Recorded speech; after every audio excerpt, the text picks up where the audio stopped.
মনে করুন আপনাকে বলতায় অথবা মৌমাছিতে কামড়েছে, খুব যন্ত্রণা হচ্ছে। তো সেই মুহূর্তে আপনি কি করবেন? আপনি কি সেই মুহূর্তে এই প্রশ্ন করবেন যে কেন আমাকে বলতা অথবা মৌমাছি কামড়ালো, কেন আমাকেই কামড়ালো, কেন কেন কেন? এই কেনর উত্তর খুঁজতে যাবেন, নাকি আপনি সেই মুহূর্তে যন্ত্রণা যাতে কমে তার জন্য কোনো রেমেডি অর্থাৎ কোনো ওষুধ বা কোনো কিছু ওখানে লাগানোর চেষ্টা করবেন? ডেফিনেটলি দ্বিতীয় অপশানে যাবেন। অথবা আরেকটা পরিস্থিতি কল্পনা করুন যে কাউকে হয়তো সাপে কামড়েছে, রাস্তায় অন্ধকারে চলতে গিয়ে সাপের গায়ে পা পড়ে গেছে, কামড়েছে। তখন কি ওই লোকটি জিজ্ঞেস করবেন যে কেন আমাকেই সাপে কামড়ালো, কেন আমাকে সাপে কামড়ালো? এই প্রশ্নের কোনো উত্তর পাওয়া যাবে না। সেই মুহূর্তে ভাবতে হবে যে সমস্যাটা আপনার জীবনে তৈরি হয়েছে তার সলিউশন বা সমাধান কি। এটাই প্রকৃতপক্ষে অ্যাপ্রোচ হওয়া উচিত যে কোনো পরিস্থিতিতে। আমরা বেশিরভাগ ক্ষেত্রে সলিউশন ওরিয়েন্টেড না ভেবে আমরা প্রবলেম ওরিয়েন্টেড ভাবনা চিন্তার দিকে এগিয়ে যাই।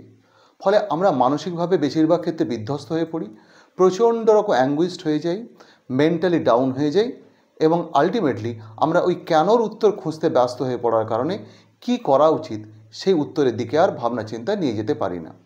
ইনফ্যাক্ট আমাদের জীবনে ব্যর্থতা, আমাদের হৃদয়ের বেদনা, হৃদয়ভঙ্গ, বিভিন্ন যে সমস্ত নেগেটিভ সিচুয়েশান আসে, সেই সিচুয়েশানে কেন এই প্রশ্ন করলে কিছু ক্ষেত্রে হয়তো উত্তর পাওয়া যাবে। যে সমস্ত ক্ষেত্রে উত্তর পাওয়া যাবে সেখানে তো ঠিকই আছে, আপনি উত্তর পেয়ে গেলেন, কিন্তু উত্তর পেয়ে যাওয়ার পরেও কিন্তু আপনাকে সলিউশনটা নিয়ে ভাবতে হবে যে এই মুহূর্তে আমি কী করব। আর যে সমস্ত ক্ষেত্রে উত্তর পাবেন না সেখানে উত্তর খুঁজতে যাওয়ার কোনো দরকারই নেই। আপনাকে মেনে নিতে হবে দিস ইজ দ্য রিয়েলিটি। এইভাবেই বাস্তবতা চলে, এটাই বাস্তবতা। সাপ কেন কামড়ালো তার একটা সোজা উত্তর হতে পারে সাপের নেচারই হচ্ছে কামড়ানো। কিন্তু আরেকটা উত্তরও হয় যে আমি সাপের গায়ে পা দিয়ে ফেলেছি, আমি অন্যমনস্ক ছিলাম, ভবিষ্যতে আমার আর অন্যমনস্ক থাকা চলবে না। সেটা তো ফিউচারিস্টিক ভাবনা, তাই না?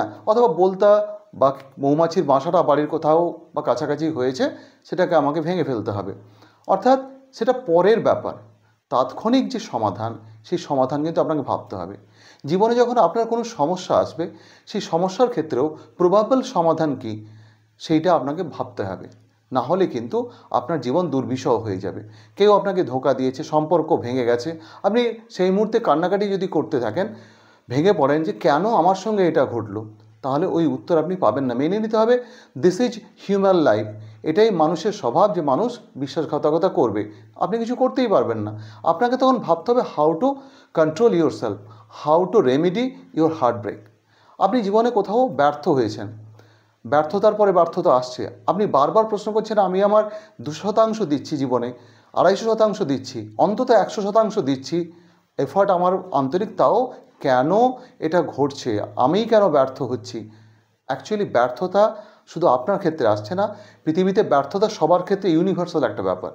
সেক্ষেত্রে ব্যর্থতা কেন আসছে তার কিছু উত্তর আপনি পেতেও পারেন। সম্ভাব্য সবচেয়ে যেটা সহজ উত্তর সেটা হচ্ছে আপনার সমস্ত আন্তরিকতা, আন্তরিক প্রচেষ্টা সত্ত্বেও যখন ব্যর্থ হচ্ছেন, ধরে নিতে হবে আপনার ক্ষেত্রে লাক বা ডেস্টিনি ফ্যাক্টর ফেভার করছে না। কিন্তু সেইটা যদি উত্তর আপনি খুঁজে পানও, তাহলে কিন্তু চুপ করে বসে থাকলে তো হবে না। আপনি যদি চুপ করে বসে থেকে যান তাহলে কিন্তু আপনার ব্যর্থতা সাফল্যে বদলে যাবে না। আপনাকে হয় ফার্দার চেষ্টা করতে হবে, না হলে আপনাকে ট্র্যাক বদলাতে হবে।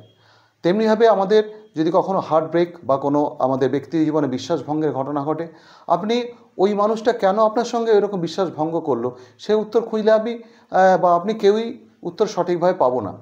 সেক্ষেত্রে আপনাকে ভাবতে হবে যে এই ধরনের মানুষ ভবিষ্যতে আমার জীবনে যদি কখনো আসে, বা কোনো মানুষকে জীবনে স্থান দেওয়ার আগে আমাকে ভাবতে হবে সেটা ফিউচারিস্টিক ভাবনা। কিন্তু তাৎক্ষণিক ভাবনা হচ্ছে আপনাকে বেরিয়ে আসতে হবে এই পরিস্থিতি থেকে, ভেবে নিতে হবে দিস ইজ হিউম্যান নেচার, এবং ভাবতে হবে জীবন অনেক বড়, this is just an accident. আমাদের জীবনে কখনো যদি কোনো দুর্ঘটনা ঘটে, পায়ে চোট লাগে, আমরা কি ওই চোটটা কেন ঘটলো সেটা নিয়ে ভাবতে বসি, নাকি চোটটা সারানো বন্দোবস্ত করি? ডেফিনেটলি সারানো বন্দোবস্ত করি, ডাক্তারের কাছে যাই, বিভিন্ন ওষুধপত্র খাই। একই রকমভাবে আপনাকে এই হৃদয়ভঙ্গ বা হার্ট ব্রেক থেকে বেরিয়ে আসতে হবে, এবং যত তাড়াতাড়ি আপনি এটা পারবেন তত তাড়াতাড়ি কিন্তু আপনার জীবনে নর্মাল যে রিদম, সেই রিদমটা ফিরে আসবে। না হলে আপনি যত কেনর পেছনে দৌড়াবেন তত জীবনটাকে মিনিংলেস মনে হবে, এই জীবনটাকে দুর্বিষহ এক বোঝা বলে মনে হবে। কিন্তু যখন আপনি কেন ছেড়ে কি কি করব, কি করা উচিত এর পেছনে ভাববেন, তখন দেখবেন আপনার সামনে অনেক ওয়েজ অপশানস খুলে যাচ্ছে এবং সেই অপশানগুলো কিন্তু আপনাকে আপনার স্বাভাবিক জীবনে আবার ফিরিয়ে আসবে। তাই যত তাড়াতাড়ি সম্ভব আপনি কেনর পেছনে না দৌড়ে চলে আসুন কি করা উচিত তার পেছনে দৌড়ুন। তাহলে কিন্তু ডেফিনেটলি আপনি ভালো থাকবেন, আমরা সবাই মিলে ভালো থাকব। সবাই ভালো থাকুন।